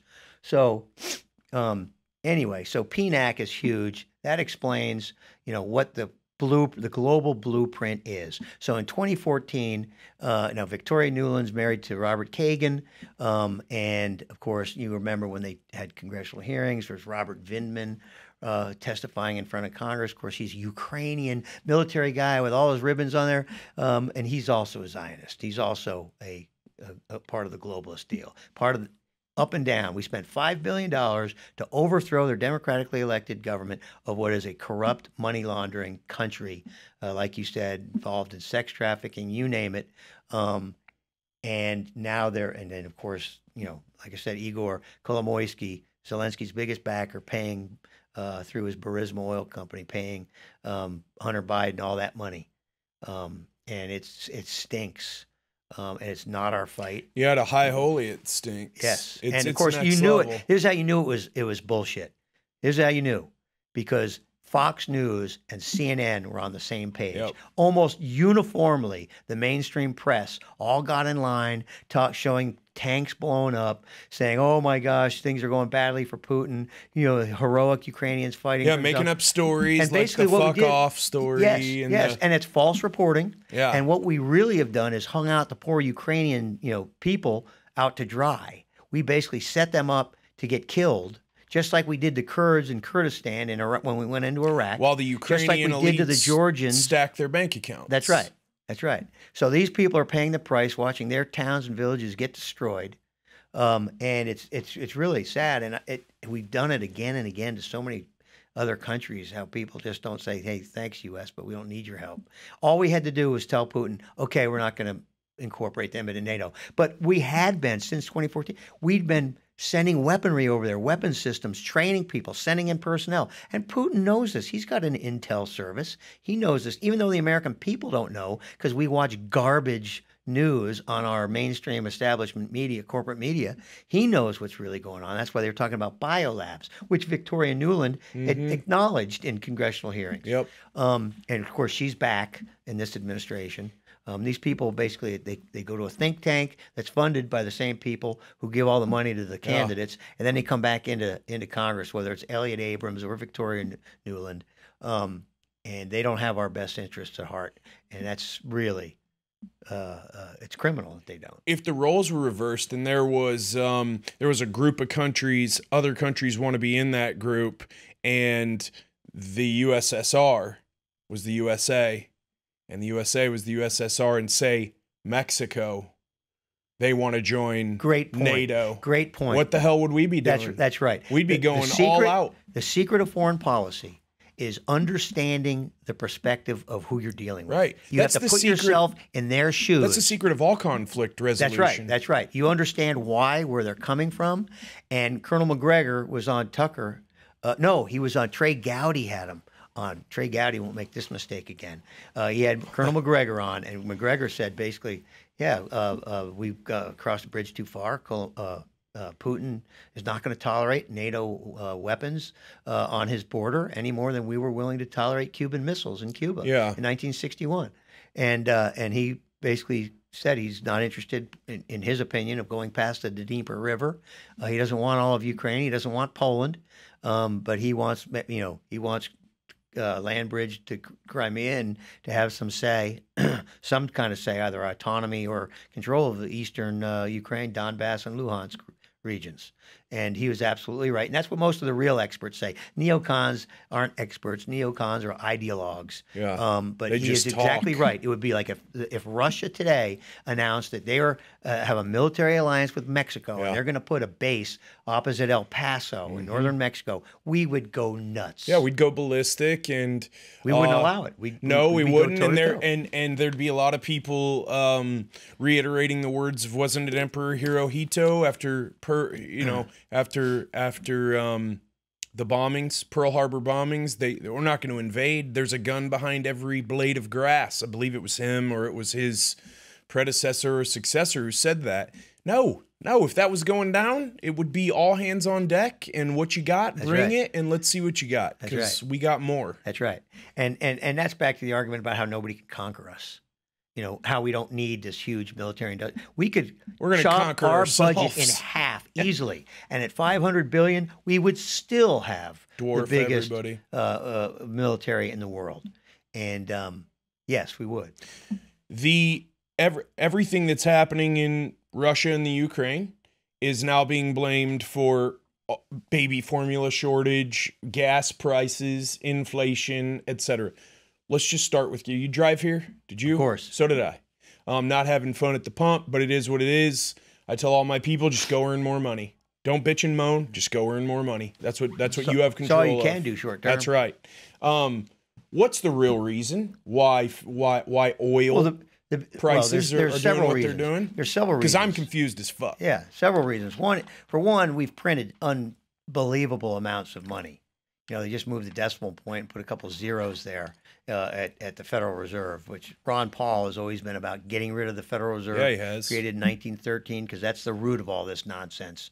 Back when money was backed by gold or silver, it really meant something. There was no such thing as inflation. They had 100-year bonds that they would sell in the 1800s. You don't do that anymore, because inflation changes everything. Anybody who's ever seen that Sears catalog from 1898 where they've got a boy's handgun for 69 cents, right, recognizes how absurd things are. So printing too much money is the immediate cause, okay?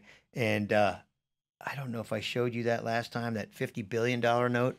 It was Brett Taylor, I think, gave it to me. Yeah, Rosie gave it to me. Yeah, $50 billion Zimbabwe. And he said that won't buy you a beer in Zimbabwe. And Weimar Germany is another example of that. Venezuela is another example. And the fear is that if we're not careful, we're going to create something like that here in the United States. And that's a legitimate fear. They've printed way too much money.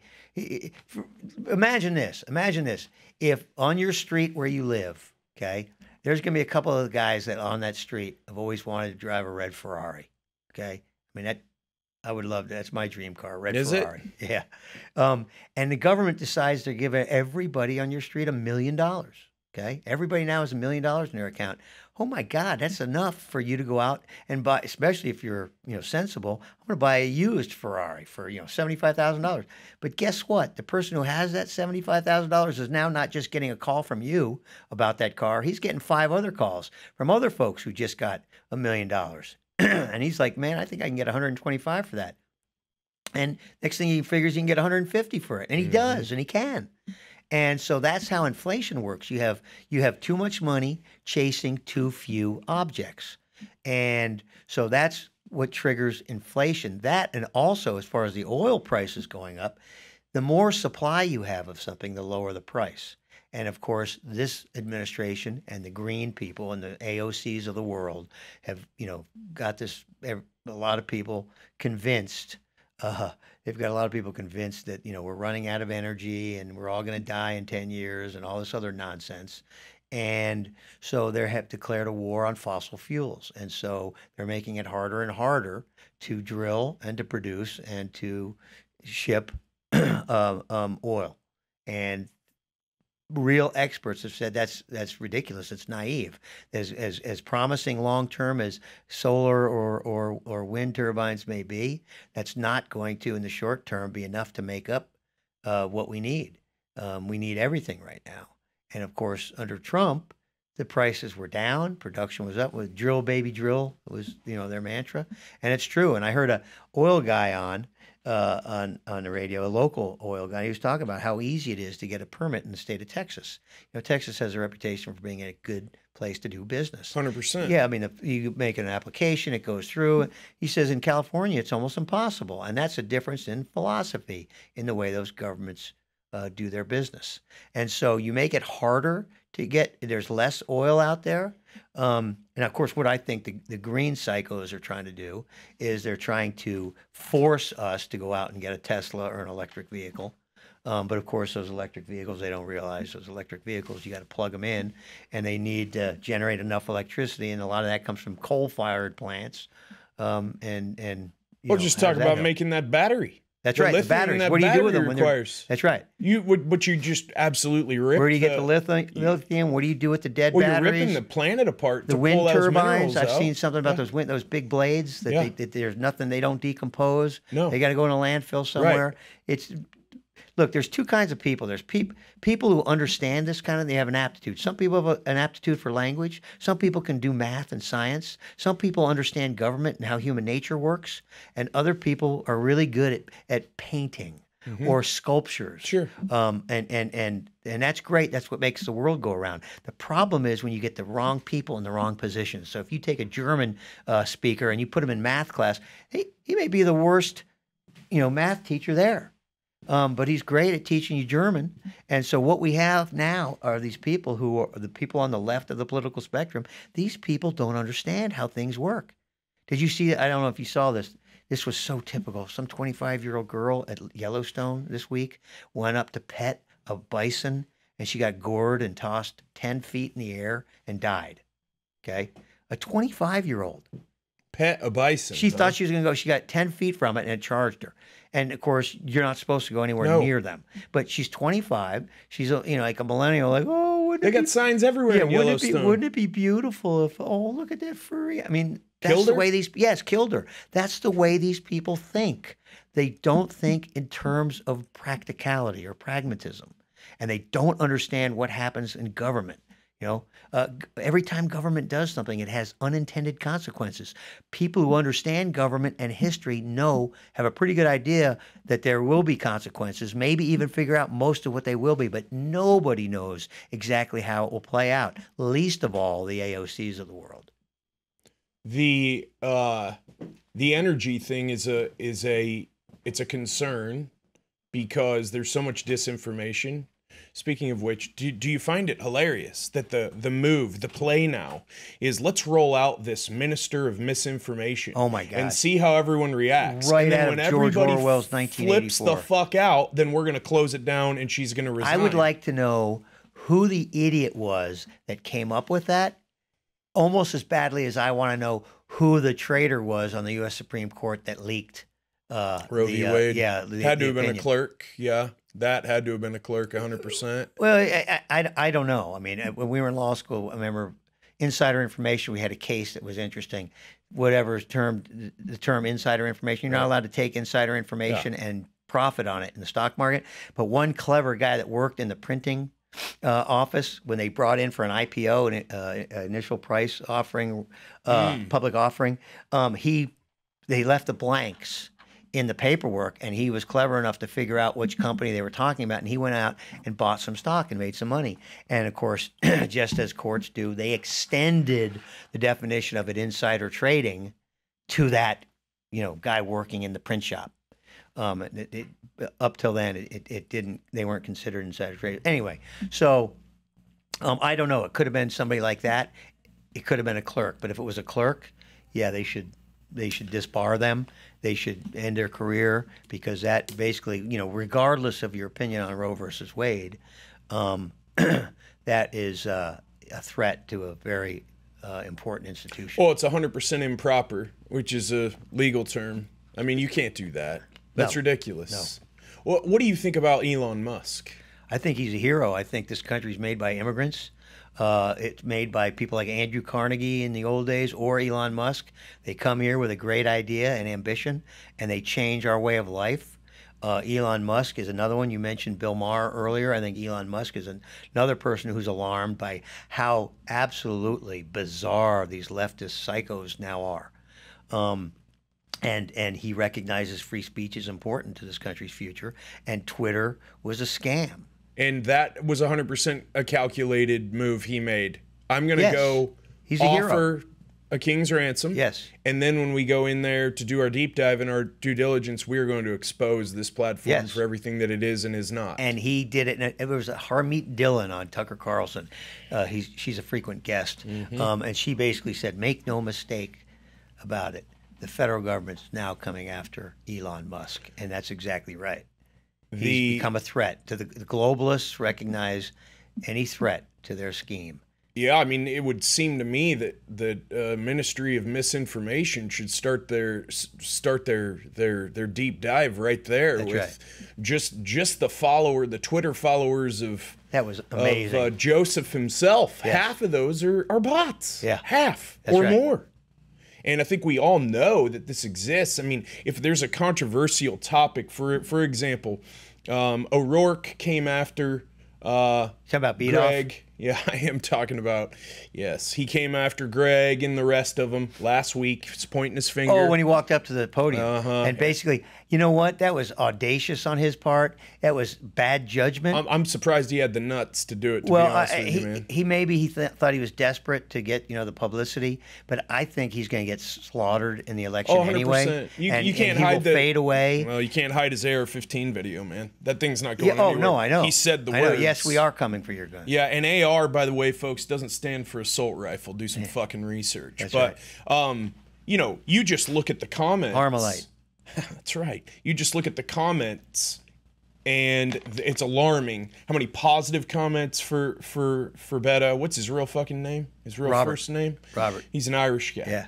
And then the comments. Who's married to a billionaireess. Oh, I'll be damned. So once again, the plot thickens. Yeah. The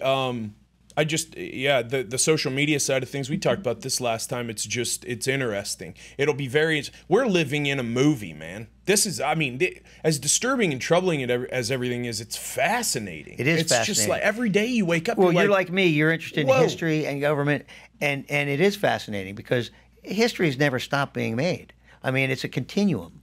And the more you understand about it, the more you recognize similarities and differences. No doubt. And you never know what the ending's going to be. Mm-hmm. That's one of my deals. The reason we were a nation full of pussies right now is because we've had it so good for so long. Yeah. The greatest generation, the folks that had World War II. And I probably told you this last time. I always play that mental game. You're born in Boston in 1800. You live for 80 years. 1600, let's say 1600, 1680. Well, actually, you wouldn't have gotten to Boston until 1636 when the Mayflower lands. But, that 80-year lifespan, you're going to see stuff like the French and Indian War. You're going to see the country.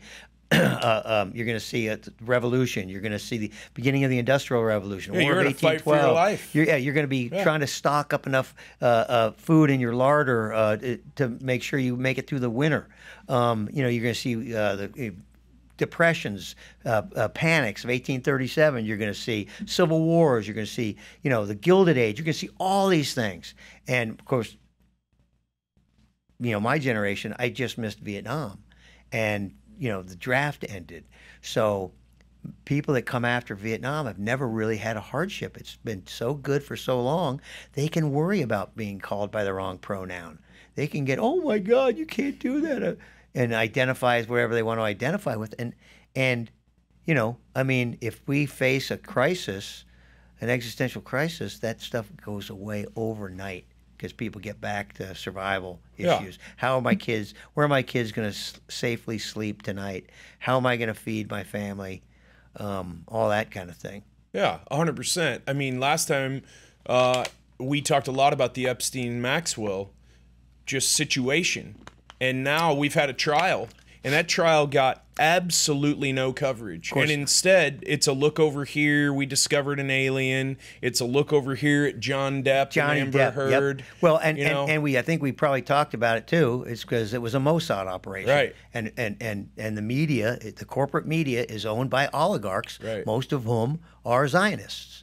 And so Mossad was running a classic honey trap operation. And when we talked last, I don't think Jean-Luc Brunel had mysteriously hung himself in his cell in Paris. And he was the Ghislaine Maxwell equivalent in France. Yes. And they both disappeared about the same time. Okay, Tucker Carlson reported that his source had them at a safe house in Tel Aviv. Okay, and then they both reappeared about the same time, at which point they were picked up by authorities at about the same time. And that's all very fishy. To me, it means that some agreement was made. You know, they decided it was not worth keeping them or whatever. But Jean-Luc Brunel was found hung in his cell in France. And, of course, Epstein was found. Do you have the same broken bones in his neck that are not consistent with choking or strangulation? And Ghislaine gets off, but it was interesting because in her trial, they never got into any salacious details. And no names. The prosecutor in that was James Comey's daughter. Yes. Okay? And so they never go, oh, by the way, I'm sure that stuff all got settled outside. Had to have been. Like, can you explain these flight manifests, please? Yeah. Like this stack of flight manifests. They didn't go there. Has she been sentenced? Did she get something like I don't think 5 years or something? But what's going to happen? They're going to quietly release her early, and then she'll make her way over to like Jonathan Pollard did, make her way over to Tel Aviv and go live over there. Nothing's going to happen. She's a hero. Her father, Robert Maxwell, right, he's buried in Jerusalem. He drowned. He fell off a boat. Yes, he fell off the Ghislaine Maxwell, and got a hero's burial in Jerusalem because he helped the Israeli cause in the Civil War in 1948, So nothing is going to happen. He turned in. We're not going to get this. Mordecai Vanunu, who is the nuclear whistleblower from the Israeli nuclear program, he turned him into Mossad, and so he was. And they were Mossad funding asset. his newspaper operation that was losing money hand over fist. That's right, and he ripped off. Turns out he ripped off $400 million from his employees' pension fund. Right. He was a real character, Robert Maxwell. So we don't. If I real see name Jan Hoch, H-O-C-H. If some very interesting documentaries about that gentleman. Whenever I hear a piece of news, wherever I'm receiving it from, social media, I do not watch the news anymore. It's just, it doesn't serve me. It's ridiculous. It serves the purpose of seeing what they want you to think. Yeah, I'll check out. Like Johnny Depp, like you mentioned. The Johnny Depp. Look over here and on every screen, and what's the verdict? What's really going on? What do they not want me to think about or know about? I'll check out Crystal and Cigar online. They're very down the middle. They go on Rogan all the time. Okay. They have no agenda. Sometimes OAN, sometimes Newsmax. How are you curating your news about current events? My number one go-to site is antiwar.com. Yeah. Okay, that's the one we'll have Pat Buchanan. You said this last time, Daniel Larison. They got a lot of guys from the Cato Institute, which is the leading libertarian think tank in the United States in Washington, D.C. They'll have Paul Pillar, who is a former CIA analyst who was up there as highly regarded. Colonel McGregor. Ray McGovern, the former head of the Soviet desk at the USSR for 27 years. They have people like that, and inside sources, people are at the top of the food chain. That's the first place. But there's others. Paul Craig Roberts, who is Assistant Secretary of the Treasury under Reagan. He's good. He pulls no punches. David Stockman, Office of Management Budget Director under Reagan. He's brilliant. David Stockman was like a two-term congressman from Iowa before he became head of the budget office. And he is absolutely brilliant in terms of world history and putting the pieces together. He's on Consortium News. And occasionally his pieces will be on. There's another ex-CIA guy. On antiwar.com? Yeah. And then Philip Giraldi will be on there sometimes. And he's a former station head of CIA, Giraldi, Philip, Giraldi. Of course, he attacks Israel, so, why are we doing what the Israelis make us do? And so he's vilified in some circles. And that's a very effective thing, by the way. if you criticize Israel, you must be an anti-Semite. Right. But if you buy that, then the whole opposition party in Israel are anti-Semites because they criticize their government. It's a very effective way to put somebody on the defensive. And it's been reapplied. You know, if you're not for gay marriage, well, you must be a homophobe. Right. If you're not for Hillary for president, you must be afraid. You don't like women. And so it's very effective, but it's abused. Right. And there's a lot of, I mean, the greatest investigative journalist of our day is Seymour Hersh. Okay, he exposed My Lai massacre in Vietnam, Abu Ghraib. He wrote the Samson option. He's brilliant, and there are many Jewish Americans who are alarmed by what the Israelis have done in their name. And what the extreme right has done. And, of course, the extreme right is in control now of Israel. It used to be guys like Abba Eban and Golda Meir, people who were basically Europeans and a member of the Labor Party in Israel. But when the Soviet Union imploded, this is interesting. Most people don't realize this either. And it's also why George H.W. Bush was a one-term president. Remember, he had an 80% approval rating after Desert Storm. Well, when the Soviet Union collapsed, the Zionists from Israel basically begged H.W. Bush to not let the Soviet Jewry come to the United States.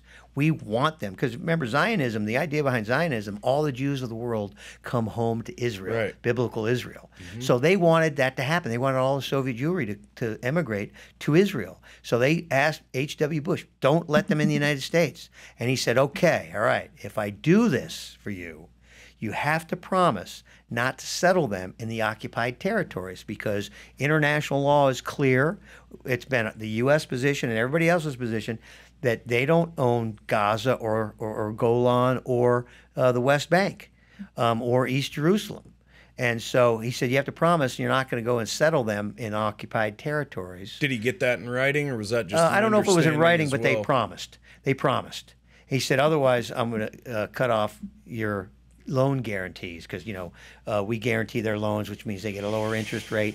We give them all their billions of dollars on January 1st of every year, unlike everybody else that we, you know, if we give it to Guatemala, we say, okay, here it is, and it's, you know, parceled out, or they get it later in the year. Then if it's for farm stuff, they have to come here and buy John Deere tractors. Israel gets their money January 1, free to invest it however they want to, buy whatever they want with it. He said, I want to cut off your loan guarantees if you double cross me. And of course they said, oh yeah, you know, trust us. And of course immediately started settling these people in subsidized housing. Now think of the Village over here, you know, the Village with swimming pools and tennis courts. And imagine if you could live in the Village for half of what you would, you know, spend on McKinney Avenue. Well, a lot of people are going to go and live in the Village. And that's what they did. And so that's when Bush, true to his word, said, okay, I'm cutting off the loan guarantees. And at that point, the Israel lobby in the United States pulled the rug out from under him, decided Bill Clinton's our guy. Yeah, it's troubling. What's the deal with this loyalty to Israel? I mean, I do know, but if people are wondering, I don't what's know. your opinion there? Yeah, I don't know. Something is going on in the Jewish centers or in the synagogues or the rabbis, and I've seen clips of militant, I mean, where they talk about it's good to kill, you know, Palestinian children because they're just going to grow up to be terrorists anyway. When they go into Gaza and they kill people, they call it mowing the lawn. Jesus. I think it comes from a sense of superiority. I think there are some of these fanatics who actually believe they are God's chosen people, and the rest of us are basically here to, you know, as goyim to do their bidding. Troubling, man. It's very concerning. It is. I would like to see the United States operate. In fact, I went and saw Walton Mearsheimer, and they published a book called The Israel Lobby and U.S. Foreign Policy. And that's their premise of their book, is that most countries act in their own self-interest. That's why, you know, Estonia would want to join NATO to protect themselves from Russia. And the United States should do the same thing. Yeah. But because we abdicate our foreign policy to the neocons and the Israel lobby, we do ourselves great harm. We get ourselves into endless wars, and we turn major swaths of the globe against us. You know, we used to lead by example. You know, people used to hold up our Constitution. They still do in some places. Our Constitution is, you know, this amazing document. We should be more like the United States. And when you lead by example, you know, in sports teams, you know, your best leaders are the people who lead by example. Yep. And that's what we should be doing. People would see how it's done. Of course, that's why immigrants still come here. They're still flocking here. Right. I was in Jamaica a few weeks ago, and we went on a river raft. And I asked the guy with the pole. It was, you know, I asked him. I said, "When are you coming to America?" He goes, "Soon." Well, I mean, you know, it's just like an understanding. oh, it's still the land of opportunity. Absolutely. There's just Well, a lot Elon of people, Musk. There you go. There's a lot of people who just who would refer to the country now as just a big LLC. Well, that's right. That's right. And the people who are taking us down are doing it on purpose, and they're with the injection of identity politics. You know, Teddy Roosevelt had a great quote, and I don't even remember what it was, but he talks about how there's an American, this new creature. You know, it doesn't matter where you're from. There's one flag, you know, one pledge or whatever, and you're an American. And that's true. That makes us so unique that people can come from all over the world. And, you know, their children grow up without an accent here. I mean, you can become like Elon Musk, the richest guy in the world. You know, Jim Carrey, the actor, came from Canada. He'll tell you that, I mean, all these people who pursued their dreams successfully. And now, of course, everything's identity. And that's because it's the opposite of e pluribus unum on our coin, from many one to divide and conquer, basically. Yes. And that's what they're Tribalism. up to. Right. And the hope is more and more people are recognizing that. They realize that, yes, these folks who are fanning these flames of division don't have their own best interests at heart. Of course, those are the folks that were scared, you know, witless of Trump because he was onto them. Yeah. And they're scared witless that he's going to be back. And I think he absolutely will be. Yeah, there's a damn good chance he will be. I want to do something kind of fun with you. Swite, you're up here in a minute. I'm a builder, so when I watch like home improvement shows, you pick it apart, or throw a hammer through the TV, right? It's 20 minutes. Everybody does that. And here's your new house, and it's 100,000 under budget. When you're watching Law and Order. Or do you just not watch anything that's got courtroom scenes in it? You know, no, can't take them I do. I seriously? pick it apart. But you know, like my kids told me, you know, in English class when they were going to school, these fictionalized shows, they require the suspension of disbelief. That's what you have to do. You have to just set it aside if you're going to enjoy it. So I can watch Perry Mason, and even though it's not true to form, and it's so many things are wrong with it, it's still an excellent show. But if it's something that purports to be, you know, accurate, and then it's not accurate, you know, then I get. If it was true to form, would it just not be very entertaining because things Probably. just don't move it'd as be boring. quickly? Yeah, and- things would be slow. That's why, you know, a murder trial will last five days or so. Yeah. I was hoping you'd laugh I at love that. this And movie. you brought him up Liar, like liar. 5 minutes ago. That's right. What do you say we get down to business? First, Mr. Reed, I see where your client... Your Honor, I would like a continuance. This case has already been delayed several times, Mr. Reed. I realize that, Your Honor, but I would really, really, really like a continuance. I'll have to hear good cause, Counsel. Uh-oh. What's the problem?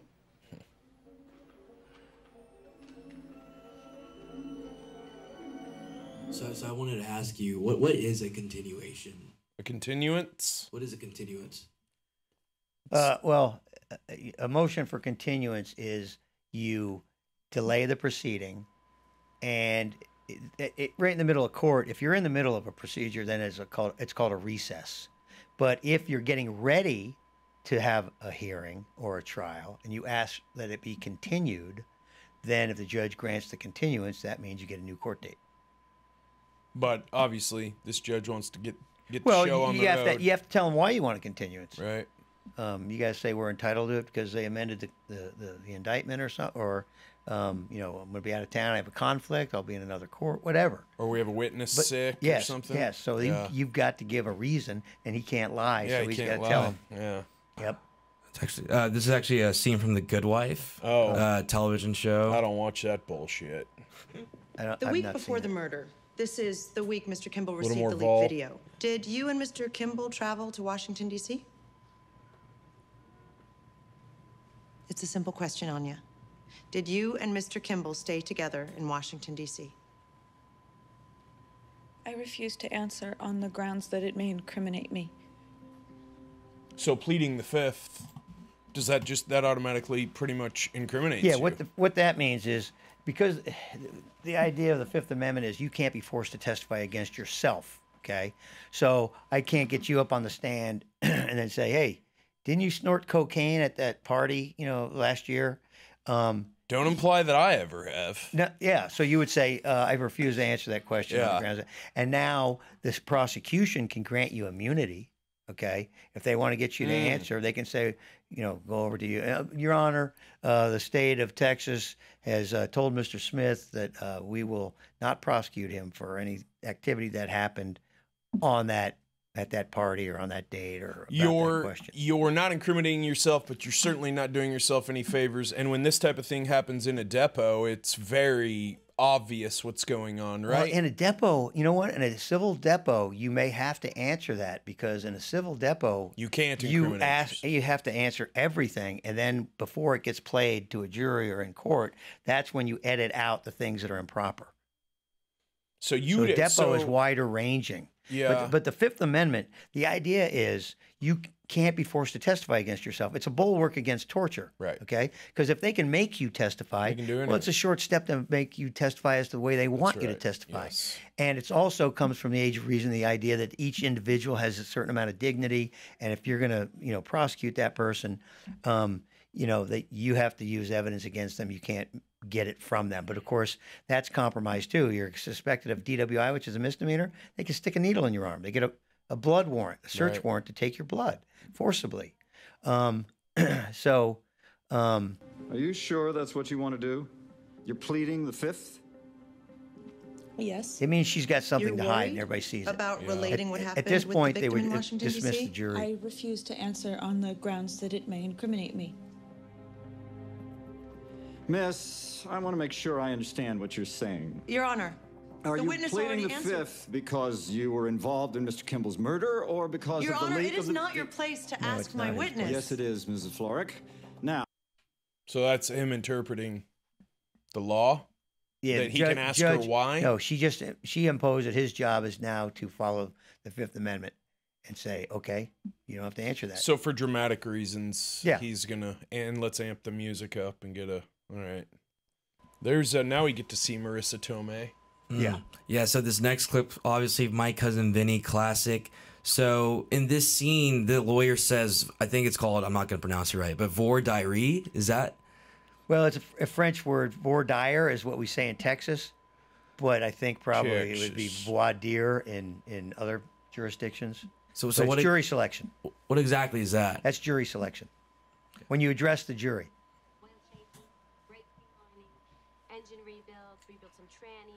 It also can mean you're asking the witness something outside your turn to establish their qualification. Next mechanic necessarily qualify you as being expert on tire marks? Next mechanic necessarily qualify you as being expert on tire marks? No. Thank you. Herman Munster. Goodbye. Yeah. Sit down and stay there until you're told to leave. Isn't Danielson in this too from Karate Kid? I don't know. Your Honor, He is. Ms. Vito's expertise is in general automotive knowledge. It is in this area that her testimony will be applicable. Now, if Mr. Trotter wishes to voir dire a witness as to the extent of her expertise in this area, I'm sure he's going to be more than satisfied. Okay. All right. All right. Now, Ms. Vito, being an expert on general automotive knowledge, can you tell me what would the correct ignition timing be on a 1955 Bel Air Chevrolet with a 327 cubic inch engine and a 4-barrel carburetor?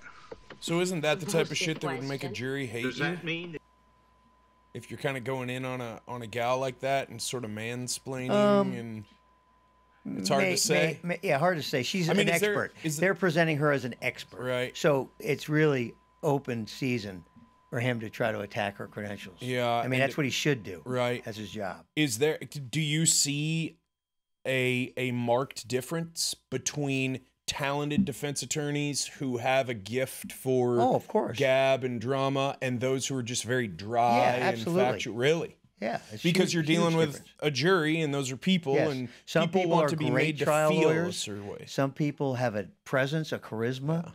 Other people have, are just duds. Charisma, not barisma. Yeah, charisma. Yeah, and for the great trial lawyers, Jerry Spence. Do you ever? Yeah, awesome. Doug Mulder was great books. Forever. Jerry Spence, writing books, helped out Randy Weaver. Did you before a big trial? Do you ever practice in front of the mirror? Your Honor, objection. No, not anymore. Not anymore. But you did? Not anymore. I want video of that. Way Shit. back. You can't answer it? It's a bullshit question. It's impossible to answer. Impossible because you don't know the answer. Nobody could answer that question. Your Honor, I move to disqualify Ms. Vito as an expert witness. Can you answer the question? No, it is a trick question. Why is it a trick question? Watch this. Because Chevy didn't make a 327 in 55. The 327 didn't come out till 62. And it wasn't offered in the Bel Air with the 4-barrel carb till 64. However, in 1964, the correct ignition timing would be 4 degrees before top dead center. Well, this was classic. She's acceptable, Your Honor. 100%. Yeah. She won an Academy Award for this too, and wasn't it like her 3rd movie of all time or something? I think so, man.